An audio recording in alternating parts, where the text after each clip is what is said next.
हम अपना 15वां अध्याय शुरू करने जा रहे हैं। सूत जी ने कहा, हे ऋषियों, ब्रह्मा जी ने वचन सुनकर नारद जी अत्यंत प्रसन्न हो प्रेम एवं सुख रूपी समुद्र में गोते लगाने लगे। फिर प्रेम पूर्वक इस प्रकार बोले, हैं ब्रह्मा जी, आपने जो शिवलोक को सर्वोच्च स्थान देकर उसका वर्णन किया, उसे सुनकर मुझे बहुत प्रसन्नता हुई। परंतु मेरे मन में एक संदेह उत्पन्न हुआ है।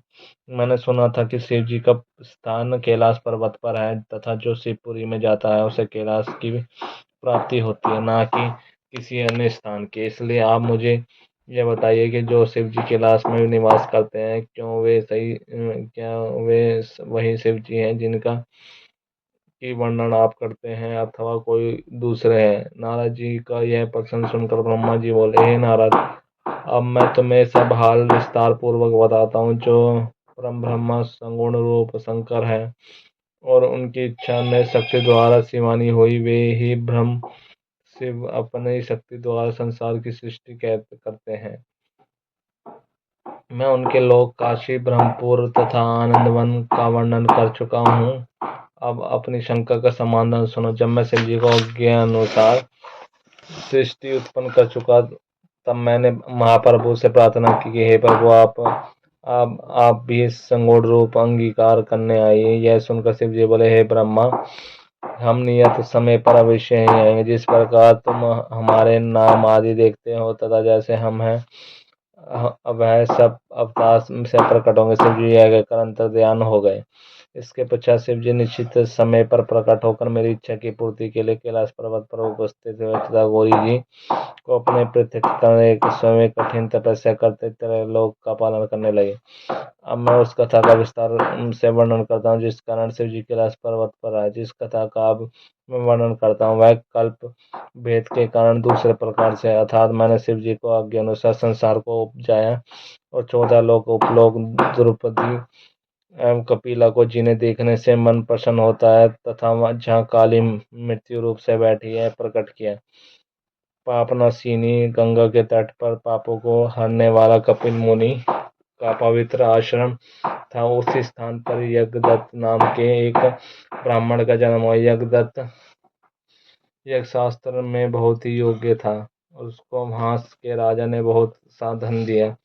वह वाग्मी, सुहृदय, शीलवान, वेदों में निपुण, परम उपकारी तथा शिव जी का बड़ा भक्त, अत्यंत पवित्र, पतिव्रता, गृह कार्य में निपुण तथा अच्छे कार्यों में करने वाले थे। कुछ समय पश्चात उसके में एक पुत्र उत्पन्न हुआ। उसका नाम उन्होंने गुणनिधि रखा। गुणनिधि के थोड़े दिन में अनेक विद्या सीख ली, परंतु कुछ दिनों के पश्चात वह कुल की रीति छोड़कर बुरी रीति पर चलने लगा।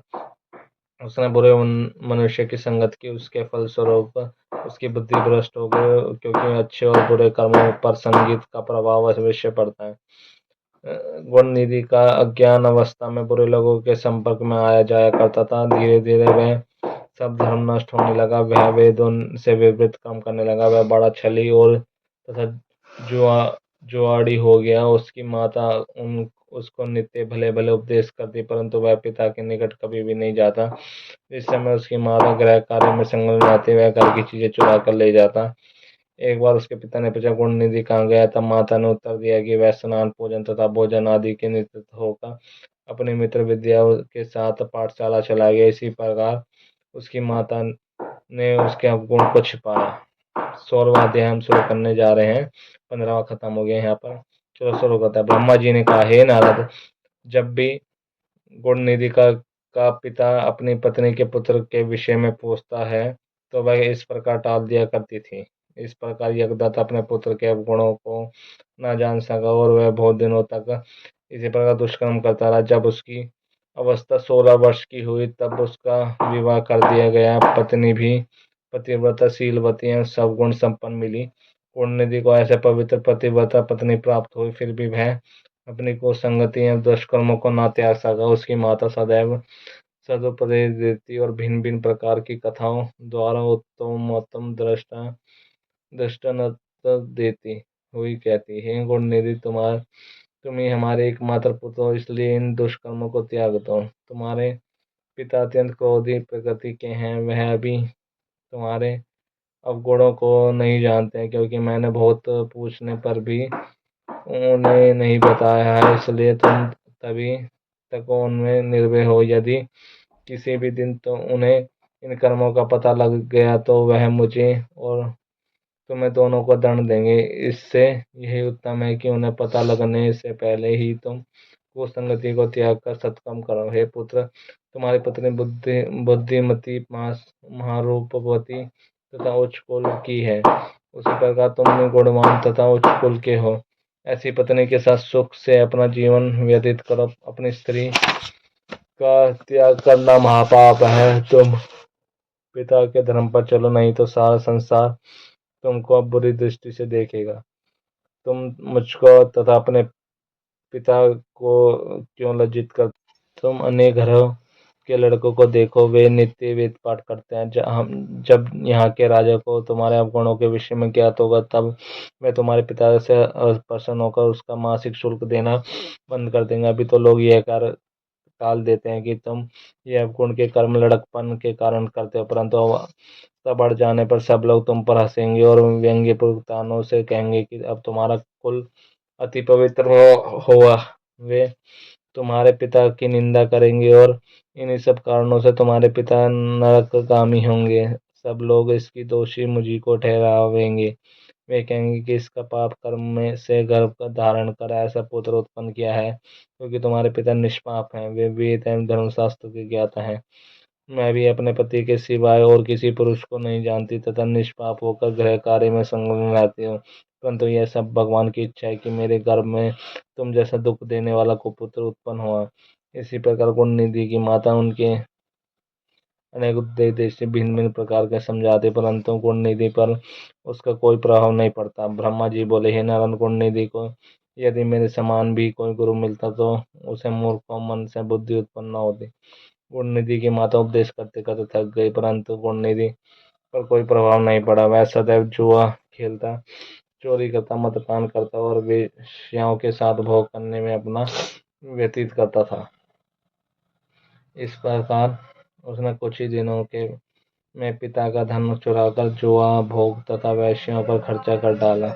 इस प्रकार वह निर्धन हो गया। उसके पिता ने जितने बहुमूल्य रत्न है वो उत्तम वस्त्र अपने विद्या के प्रभाव से राजा के यहाँ से प्राप्त किए थे, उनमें से कुछ भी शेष न बचा। सब एक दिन गुणनिधि ने अपने पिता को पूरी तरह निद्रा में लिप्त देखकर अपने उसके हाथ में से अंगूठी उतार ली और अनेक उसको जुआरियों के साथ दांव पर लगा दे। जुआरियों ने उस अंगूठी को भी जीत लिया। एक दिन अकस्मात उसके पिता यज्ञदत्त ने उस अंगूठी को एक जुआरी के पास देखकर पहचान लिया। उन्होंने एक उस पुरुष को एकांत में ले जाकर पूछा कि तुमने ये अंगूठी कहाँ से प्राप्त की? उस जुआरी ने उत्तर दिया, यह अंगूठी तथा इसी प्रकार की अनेक कुंडियाँ मेरे पिता के घर में हैं। जान पड़ता है पराया धन देखकर तुम ललचाते हो। भला तुमने ऐसी चतुराई कैसी सीखी है? जब तब यज्ञदत्त ने क्रोधित होकर उससे कहा, अब तुम हंसी छोड़कर तथा छल आदि को त्याग कर इस अंगूठी के विषय में सत्य सत्य बता दो कि यह तुमने कहाँ से प्राप्त की है। मैंने इसे राजा से प्राप्त किया है, अन्यथा तुम इसे नहीं ले सकते। इस प्रकार जब उन्होंने रजवाड़ी से पूछा तो उसने सब सत्य बात उनको बता दी और कहा, तुम मुझको डराते धमकाते क्यों हो? मैंने कहीं चोरी नहीं की है। यही यही क्या, और भी बहुत सी वस्तुएं मैंने तुम्हारे लड़के से जुए में जीती है। अनेक रत्न, सोने चांदी के आभूषण,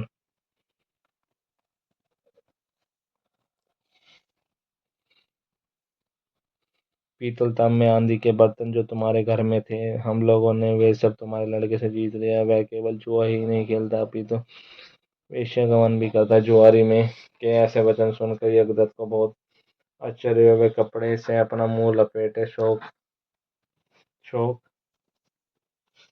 से रुदन करते हुए अपने घर आए तथा अपने स्त्री से बोले, गुणनिधि कहाँ है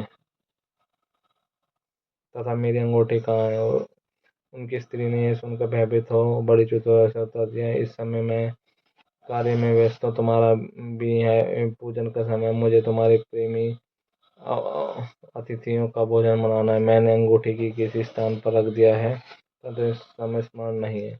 जिस समय इन कार्यों में अवकाश पाऊंगी, अब समय तुम्हारी अंगूठी खोज कर दे दूंगी। जगदत्त यह सुन क्रोधित होकर बोले, हे कपूत की माँ, छलवारता में चतुर, मैंने जिस दिन भी तुमसे पूछा कि गुणनिधि कहाँ है, तभी तुमने यह उत्तर दिया कि वह अपने साथियों सहित विद्यायन के लिए पाठशाला गया। अच्छा, यदि अंगूठी नहीं मिलती तो अन्य वस्तुएं मुझे लाकर दिखाओ। अब तुम पुत्र मोह को त्याग दो, क्योंकि पुत्र किसी प्रकार का सुख नहीं पहुंचा सकता। अब मेरी इच्छा बिना पुत्र के रहने की है। मुझे ऐसी संतान की आवश्यकता नहीं। अब उन तुमको यही उचित है कि हाथ में कुश जल लेकर लड़के के नाम तिलांजलि छोड़ो।